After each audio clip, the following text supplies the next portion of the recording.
Hello student, my name is Janoy Singh and you are watching the beautiful channel where you feel the concept। और आज मैं आपके लिए लेके आया हूँ next topic that is integration. जैसे कि मैंने आपको पहले ही 2 वीडियोस बनाई हैं इस चैप्टर से रिलेटेड डिफरेंशिएशन के ऊपर, और आई होप आपने वो वीडियोस देख ली होंगी।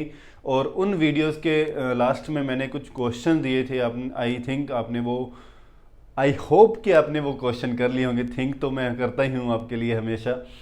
तो अच्छा, अब बात करते हैं इंटीग्रेशन के ऊपर। इंटीग्रेशन क्या होता है?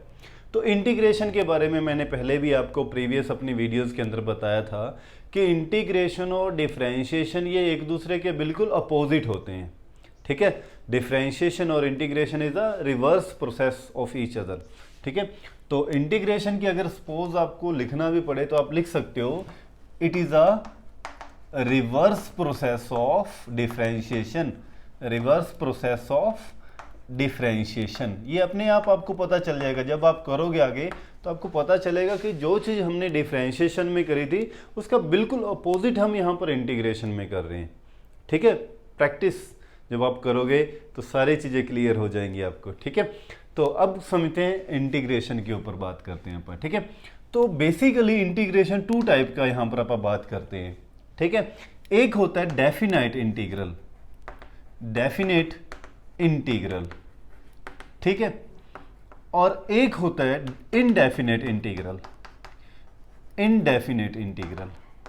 ठीक है, डेफिनेट और इनडेफिनेट इंटीग्रल क्या होते हैं? देखो, नाम से ही पता है कि डेफिनेट हो, जिनकी वैल्यू एक फिक्स वैल्यूज हो, अपने को पता हो कि ये वैल्यू कहाँ से लेके कहाँ तक लाई कर रही है, एक डेफिनेट चीज़ हो, सारी चीज़ें पता हो उनके बारे में। और इनडेफिनेट उनका अपोजिट, जिनके बारे में अपने को पता ही नहीं है कि इसकी एग्जैक्ट वैल्यू है कहाँ से कहाँ तक लाई कर रही है। ठीक है, उनको इनडेफिनेट इंटीग्रल बोला जाता है। तो ये जो सिंबल रहता है, ये जो सिंबल रहता है, ये इंटीग्रेशन का सिंबल होता है, इंटीग्रल का सिंबल होता है ये। ठीक है, अच्छा, इसका बिल्कुल बेसिक फॉर्मूला, जो फर्स्ट फॉर्मूला है इंटीग्रेशन को करने का, सबसे बेसिक फॉर्मूला है। ठीक है, जैसे आपने डिफरेंशिएशन का बिल्कुल बेसिक फॉर्मूला था ना, y is equal to x raise to power n, तो आप क्या बोलते थे, n आगे आ जाएगा, x की पावर क्या हो जाएगी, 1 माइनस हो जाएगी, तो बन जाएगा n x raise to power n minus 1। ऐसे ही इसका बेसिक फॉर्मूला क्या है कि अगर x raise to power n दिया हुआ है dx, तो क्या करना है, उसकी पावर में 1 ऐड हो जाएगा और उसी पावर को ही नीचे लिखा जाएगा, n प्लस 1 को नीचे लिख दिया जाएगा। ठीक है, और साथ में c एक कांस्टेंट का यूज किया जाएगा। ठीक है, अब मैं बात करता हूं, यहां पे वापस आते हैं। अब इसी फॉर्मूला को इनके साथ मैं रिलेट करने वाला हूं। ठीक है, जिस इंटीग्रेशन के एंड के अंदर अपने को c लगाना पड़े, c लगाना पड़े, that is integral constant, c is a integral constant लगाना पड़े, तो वो होता है इनडेफिनेट इंटीग्रल। वो कौन सा इंटीग्रल होगा? Indefinite integral. ठीक है, सेकंड इसकी आइडेंटिफिकेशन और क्या होती है कि कौन सा इंटीग्रल है। अगर इसके अंदर मुझे यहां से लेके, अगर मैं लिखूं ये x raise to power n dx, अगर मैं यहां से लिख दूं कि जो वैल्यू बिलोंग कर रही है x की, वो 2 से लेके 4 तक बिलोंग कर रही है, 2 से लेके 4 तक बिलोंग कर रही है, तो वो मुझे पता चल गया कि x की वैल्यू कहां से लेके कहां तक लाई कर रही है, 2 से लेके 4 तक लाई कर रही है। ठीक है, तो ये कौन सा इंटीग्रल बन जाएगा? डेफिनेट इंटीग्रल बन जाएगा। और जब फिर मैं डेफिनेट इंटीग्रल लिखूंगा तो किस वे के अंदर लिखा जाएगा, x raise to power n plus 1 by n plus 1। ठीक है, और लिमिट इसकी 2 रेज, इसको बोलते हैं लिमिट। ठीक है, वर्ड सारे समझते जाना कि इनको क्या बोलते हैं। इनको बोला जाता है लिमिट। ये जो नीचे वाली होती है इसको बोलते हैं लोअर लिमिट, लोअर लिमिट, और इसको ऊपर वाली को बोलते हैं अपर लिमिट, अपर लिमिट। ठीक है, तो जब भी आप इसका इंटीग्रेशन लिखोगे तो x की power n plus 1 by power वही n plus 1 limit, lower limit to upper limit. ठीक है, और प्लस यहां पर कांस्टेंट लिखते थे c, और यहां पर अपने को कांस्टेंट लिखने की जरूरत नहीं होती। तो जब भी अपने को इस तरह से लिमिट गिवन होती हैं, तो लिमिट गिवन होने का मतलब वो एक डेफिनेट इंटीग्रल है, उसके अंदर अपने को वैल्यू पता है कहां से लेके कहां तक लाई कर रही है। और जिसमें अपने को ये लिमिट नहीं गिवन होती, ठीक है, वो होता है इनडेफिनेट इंटीग्रल। और इस इनडेफिनेट इंटीग्रल के एंड के अंदर जैसे ही आप इंटीग्रेशन करोगे तो साथ में आप एक कांस्टेंट का यूज करोगे, दैट इज सी। ठीक है, प्लस में क्या लिखा जाता है, कांस्टेंट लिखा जाता है सी। जैसे देखो मैं इसके ऊपर एग्जांपल लेके आता हूं तो उनसे ज़्यादा और क्लियर हो जाएगा। तो प्लीज़ आप एक बार ये राइट कर लीजिए, फिर आप आते हैं एग्जाम्पल के ऊपर, दोनों को कंपेयर करते हैं, डेफिनेट और इनडेफिनेट इंटीग्रल को। ठीक है, तो जैसे आपको लिखा हुआ है, एक क्वेश्चन लेते हैं पहले तो इंटीग्रेशन का जनरल। अगर आपको x raised to power 3 dx का आपको क्या करना है, इंटीग्रेशन करना है, तो आप कैसे करोगे, इंटीग्रेशन क्या होगा इसका, एक पावर इसकी क्या हो जाएगी 3 के अंदर क्या कर देना है आपको +1 कर देना है, उसी पावर को नीचे साथ में लिख देना है। ठीक है, और साथ में क्या लिख देना है c, क्योंकि यहाँ पर कोई लिमिट नहीं गिवन है। ठीक है, लिमिट नहीं गिवन तो साथ में क्या होगा, एक कांस्टेंट का यूज होगा जिसको आप बोलते हैं इंटीग्रल कांस्टेंट। और ये कौन सा इंटीग्रल होगा, ये इनडेफिनेट इंटीग्रल होगा। ठीक है, तो इसको आंसर क्या मिल गया अपने पास, x raised to power 4/4 plus c। ठीक है, अब अगर अपने को यही क्वेश्चन इस वे के अंदर दिया होता कि लिमिट 0 to 2, 0 से लेके 2 तक x raised to power 3 dx, इसका आपको क्या करना है, इंटीग्रेशन करना है। तो आप कैसे करोगे, हाँ जी, x रेज़्ड टू पावर क्या हो जाएगा 3 + 1 कितना हो जाएगा 3 + 1, वही पावर नीचे 3 + 1, और लिमिट क्या है 0 से लेके 2 तक। ठीक है, तो क्या लिखा जाएगा इसको, x रेज़्ड टू पावर 4/4, और लिमिट क्या है 0 से 2 तक।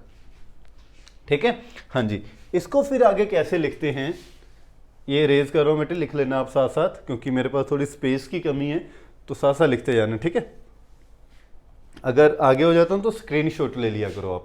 ठीक है, अच्छा, अब लिमिट पुट कैसे करते हैं, मैंने इंटीग्रेशन तो कर दिया, अब लिमिट कैसे पुट करो, तो लिमिट हमेशा क्या होता है, upper limit minus lower limit put की जाती है।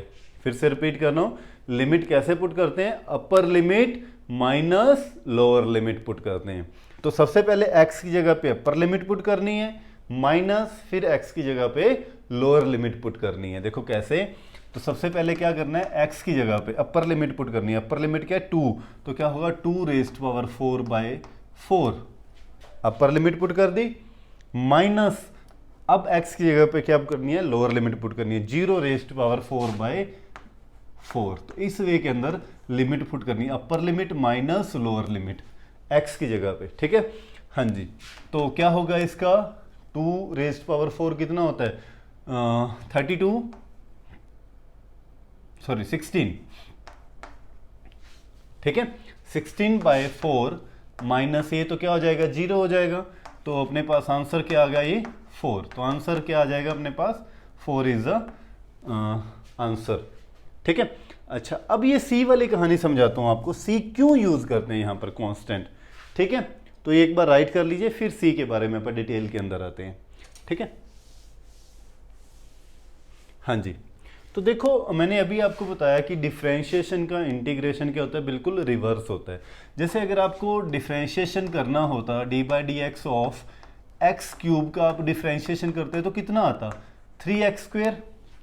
ठीक है, और मैंने आपको बताया कि 3x² का डिफरेंशिएशन का उल्टा कर दोगे तो वो इंटीग्रेशन आ जाएगा। देखो कैसे, अगर 3x² का मुझे करना हो इंटीग्रेशन, तो इंटीग्रेशन के अंदर एक चीज़ और ध्यान रखना यहाँ पर कि जो कांस्टेंट टर्म होती हैं कभी भी उनका इंटीग्रेशन नहीं होता। जैसे कांस्टेंट टर्म का कभी भी डिफरेंशिएशन नहीं होता था, ठीक है, तो वैसे ही कांस्टेंट टर्म का कभी भी इंटीग्रेशन नहीं होता। जैसे अगर आपने डिफरेंशिएशन किया था, तो अगर यही 3x² का आपको डिफरेंशिएशन करना होता तो आप क्या लिखते कि 3 तो एज इट इज़ रहा, इसका तो कोई रोल नहीं है, 3 तो एज इट इज़ है, ओनली ये 2 आगे आ जाता है, 2 इसके साथ मल्टी हो जाता है, और x तो कितना हो जाता है, ये 6x हो जाता, क्योंकि 3 का तो कुछ नहीं हो सकता, कांस्टेंट टर्म है। ऐसे ही यहाँ पर इंटीग्रेशन के अंदर भी कांस्टेंट टर्म का इंटीग्रेशन नहीं होता, तो ये कांस्टेंट टर्म तो एज इट इज रह जाती है। ओनली इंटीग्रेशन किसका होता है, x² dx का। कांस्टेंट टर्म को इंटीग्रेशन से बाहर लिख देते हैं, only integration of x² dx। तो x² dx का इंटीग्रेशन क्या होगा, एक पावर ऐड हो जाएगी और उसी पावर को क्या लिख देंगे, नीचे लिख देंगे। ठीक है, तो 3 से तो क्या हो जाएगा, 3 कैंसल आउट, तो इंटीग्रेशन कितना आ गया एक्स क्यूब आ गया। ठीक है, अब देखो मैंने इंटीग्रेशन किसका किया, 3x² का। ठीक है, ऐसे ही अगर मैं इंटीग्रेशन करता 3x² + 1 का, 3x² + 1 का, यहां पर मैं कांस्टेंट c लिख रहा हूं। ठीक है, अच्छा मैं 3x² + 1 का इंटीग्रेशन करता तब कितना आना था, अंदर क्या रह जाता, ओनली इंटीग्रेशन ऑफ 3x² + 1। तो ये प्लस, जैसे डिफ्रेंशिएशन के अंदर कांस्टेंट टर्म जो होते हैं जिसके साथ कोई भी वेरिएबल नहीं होता है तो उनका डिफ्रेंशिएशन क्या होता है, 0 होता है। सेम एज इट इज़ जिनके साथ में कोई भी एक्स वाई वेरिएबल नहीं होता तो उन कांस्टेंट टर्म का इंटीग्रेशन भी 0 होता है। जैसे यहाँ पर 3x² + 1 dx है, अगर आपको इसका इंटीग्रेशन करना होगा तो +1 क्या कांस्टेंट टर्म है, इसका इंटीग्रेशन क्या होगा, 0 होगा। ठीक है, ओनली इंटीग्रेशन किसका होगा, 3x² का। तो 3x² का भी जब आप इंटीग्रेशन करोगे तो कितना आएगा, यही तो आएगा x³ + c। ठीक है, समझ में आया, x³ + c। अब देखो यहां पर अगर मैं ऐसे ही लिखता कि इंटीग्रेशन ऑफ 3x² + 5, इसका इंटीग्रेशन बताओ कितना होगा, तो इसका इंटीग्रेशन भी वही होगा x³ + c। अब यहां पर एक बात समझने वाली है कि अपने को कैसे पता चलेगा कि x³ अपने को दिखा हुआ है, कहते हैं x³ का डिफरेंशिएशन करो कितना होगा, तो x³ का डिफरेंशिएशन तो 3x² होगा। और अभी मैं कह रहा हूं कि differentiation is a reversible process of integration. तो अगर मैं इसका डिफरेंशिएशन करूंगा x³ + 3 का, तो वो तो मेरे पास ओनली 3x² आएगा, +1 तो आएगा ही नहीं साथ में। तो यहां पर आगे कहानी थोड़ी सी खराब हो जाती है कि x अकेला 3x² था तो उसका इंटीग्रेशन भी x³ आया, अगर 3x² + 1 था तो उसका भी इंटीग्रेशन x³ आया, 3x² + 5 था तो उसका भी इंटीग्रेशन x³ आया। तो यहाँ पर एक प्रॉब्लम क्रिएट हो जाती है, इसलिए साथ में क्या लगा जाते हैं, कांस्टेंट लगा देते हैं। अगर कांस्टेंट की वैल्यू 0 है, अगर c की वैल्यू क्या होगी, 0 होगी, तो c की वैल्यू अगर 0 रखोगे तो अपने पास आंसर क्या ओनली बनेगा, x³। ठीक है, अगर c की वैल्यू कितनी है, 1 है, इफ c = 1, तो इसका जब वापस आप करोगे तो वापस वैल्यू क्या बनेगी, ये वाला टर्म बन जाएगी, कांस्टेंट जो साथ में वो प्लस के अंदर लिखा जाएगा। ठीक है, अगर यहां पर c की वैल्यू कितनी है, 5 है, c की वैल्यू कितनी है, 5 है, तो वापस वो चीज बन जाएगी 3x² + 5। ठीक है, समझ गए, आपको ये बात समझ में आ गई होगी। ठीक है, तो इसलिए कांस्टेंट जो रह जाते हैं जिनका वैल्यू अपने को यहाँ पर नहीं पता चल पाती, तो अपन एक c कांस्टेंट लिख देते हैं कि यहाँ पर कोई भी कांस्टेंट हो भी सकता है, नहीं भी हो सकता। ठीक है, मान लो 3 अपने को दिया हुआ है x³। अब अपने को क्या पता कि ये x³ जो दिया हुआ है इसका डिफरेंशिएशन करोगे आप तो 3x² ही होगा, क्योंकि अगर आप इस x³ का भी डिफरेंशिएशन करोगे तो वो तो 3x² ही आएगा ना, +1 तो साथ में नहीं आएगा। तो इसीलिए साथ में क्या लगा देते हैं, कांस्टेंट लगा देते हैं कि उस कांस्टेंट की वैल्यू कुछ भी हो सकती है, 0 हो सकती है, 1 हो सकती है, 2 हो सकती है, कुछ भी हो सकती है। तो इसलिए साथ में कांस्टेंट का यूज़ किया जाता है। ठीक है, तो हमेशा ध्यान रखना। और जिसमें अपने को लिमिट दी होती है ऑलरेडी, डेफिनेट इंटीग्रल होता है, वहाँ कांस्टेंट का यूज़ नहीं होता। ठीक है, तो इससे रिलेटेड कुछ और क्वेश्चन लेके आते हैं, क्वेश्चंस की प्रैक्टिस करते हैं। आई थिंक ये चीज़ आपको क्लियर होगी कि सी क्यों यूज़ किया जाता है। ठीक है, हाँ जी। अब ऐसे ही आपको इंटीग्रेशन करना है, 1x⁻1/2 dx का आपको इंटीग्रेशन करना है। तो कैसे करोगे, एक पावर क्या हो जाएगी इसके अंदर, +1 हो जाएगी, और वही पावर उसकी नीचे लिखी जाएगी 1/2 + 1, और साथ में क्या लिखा जाएगा, अब लिमिट नहीं है तो साथ में क्या लिखा जाएगा, +c, कांस्टेंट का यूज़ होगा।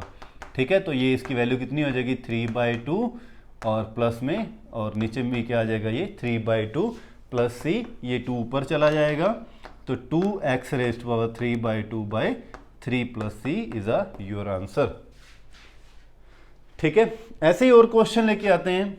और स्क्वायर रूट वाला कॉन्सेप्ट जो मैंने आपको डिफरेंशिएशन के अंदर भी बताया था, यहाँ भी बता रहा हूँ कि किसी की पावर अगर अपने को ऐसे दिया होता है 1/√x dx, इसका आपको इंटीग्रेशन करना, तो सबसे पहला आपका काम क्या था कि x की पावर जो है स्क्वायर रूट है उसको 1/2 की फॉर्म में लिखना। तो आप इसको कैसे लिखोगे, integration of 1/x raise to power 1/2 dx। ठीक है, तो पावर ऊपर चली जाएगी तो क्या होगा, x raise to power -1/2 dx का आपको क्या करना है, इंटीग्रेशन करना है। तो पावर कैसे करोगे, पावर इसमें +1 कर दोगे, वही पावर क्या लिखी जाएगी, नीचे आ जाएगी। ठीक है, अच्छा अब आते हैं बेसिक कॉन्सेप्ट्स के ऊपर, नेक्स्ट फॉर्मूला के ऊपर। ठीक है, तो ये तो था फर्स्ट फॉर्मूला के ऊपर कि आपको इंटीग्रेशन कैसे करना होता है, डिफरेंशिएशन का बिल्कुल अपोजिट, इसमें एक पावर को ऐड कर देना है, वही पावर को नीचे लिख देना है। ठीक है, नेक्स्ट आते हैं किसी का भी dx का इंटीग्रेशन हमेशा क्या होता है, x होता है। dx का इंटीग्रेशन क्या रहता है, हमेशा x होता है। देखो कैसे, अगर मैं साथ में कुछ नहीं लिखा हुआ dx के, तो इसका मतलब साथ में 1 लिखा हुआ है, 1 dx है, और 1 को आप क्या लिख सकते हो, 1 को आप लिख सकते हो x raise to power 0 dx लिख सकते हैं। ठीक है, और x की 0 का इंटीग्रेशन करोगे तो आप क्या करोगे कि x के अंदर एक पावर ऐड हो जाएगी, उसी पावर को नीचे लिख देना है प्लस में c। ठीक है, अब x की पावर 0 + 1 कितना हो जाएगा, x raise to power 1/1 plus c, और x रेज़ टू पावर 1/1 मतलब क्या हो गया, x प्लस c। ठीक है, तो कभी भी dx का इंटीग्रेशन हो तो आपको इतना ज़्यादा सोल्व करने की जरूरत नहीं है, आप डायरेक्ट लिखो dx का इंटीग्रेशन क्या होता है, x होता है। ठीक है, नेक्स्ट के ऊपर आते हैं। हाँ जी, अभी मैं ये बार बार ये बात बोल रहा हूँ कि integration is the reverse process of differentiation. आपको मैंने वहाँ पर एक फॉर्मूला करवाया था, अगर आपको याद है तो, कि log x का डिफरेंशिएशन क्या होता है। log x का डिफरेंशिएशन क्या था, 1/x। तो अब 1/x का इंटीग्रेशन क्या होगा, 1/x का इंटीग्रेशन क्या होगा, log of x। उसका बिल्कुल अपोजिट जो यहाँ से है ना, इसका उल्टा करते जाओ, log x का डिफरेंशिएशन 1/x और 1/x का इंटीग्रेशन log x। ठीक है, ऐसे ही फॉर्मूलाज के ऊपर अब आप बात करते हैं, इंटीग्रेशन वाले जो ट्रिग्नोमेट्री के फॉर्मूलाज थे। ठीक है, कोस का क्या था, कोस x का डिफरेंशिएशन क्या था, -sin x। ठीक है, अब देखो यहाँ पर sin x का इंटीग्रेशन क्या होता है, माइनस कोस x, माइनस भी चेंज हो जाएगा। कोस का माइनस साइन था तो यहाँ पर साइन का क्या हो जाएगा, माइनस कोस हो जाएगा। वहाँ पर था साइन का कोस x, तो यहाँ पर कोस का क्या हो जाएगा, कोस x का माइनस साइन x, सॉरी नहीं, कोस का क्या रहेगा, प्लस साइन, क्योंकि वहाँ पर था कोस का माइनस साइन था, यहाँ पर कोस का क्या हो जाएगा, साइन x होगा। ठीक है, अच्छा इसके बाद आप बात करते हैं नेक्स्ट के ऊपर कि tan x का डिफरेंशिएशन क्या था। तो tan का क्या था, सेकेंड स्क्वायर x है ना, तो यहाँ पर सेकेंड स्क्वायर x का इंटीग्रेशन क्या होगा, tan x। उनका बिल्कुल अपोजिट, बिल्कुल ही अपोजिट करते जाना है। फिर से रिपीट कर देता हूँ, डिफरेंशिएशन में साइन का क्या होता था, कोस होता था, और कोस का क्या होता था, माइनस साइन होता था। यहाँ पर बिल्कुल अपोजिट चलो आप। ठीक है, तो यहाँ पर साइन का क्या होगा, माइनस कोस, और कोस का क्या होगा, साइन होगा। ठीक है, साइन का क्या होगा, माइनस कोस, और कोस का क्या होगा, साइन होगा। ठीक है, वहाँ पर tan का क्या होता था, सेकेंड स्क्वायर x। tan का डिफरेंशिएशन क्या था, सेकेंड स्क्वायर x। यहाँ पर उल्टा करो, सेकेंड स्क्वायर x का इंटीग्रेशन क्या होगा, tan x। ठीक है, फिर आपने वहाँ पर किया था सेकेंड x का डिफरेंशिएशन क्या होता था, सेकेंड x tan x, और यहाँ पर इंटीग्रेशन उसका कर दो, सेकेंड x tan x का इंटीग्रेशन क्या होगा, सेकेंड x, बिल्कुल अपोजिट। ठीक है, ऐसे ही कोट का क्या होता था, cosec minus cosecant square x, अब यहाँ पर कोसिकेंट स्क्वायर एक्स का माइनस कोट एक्स।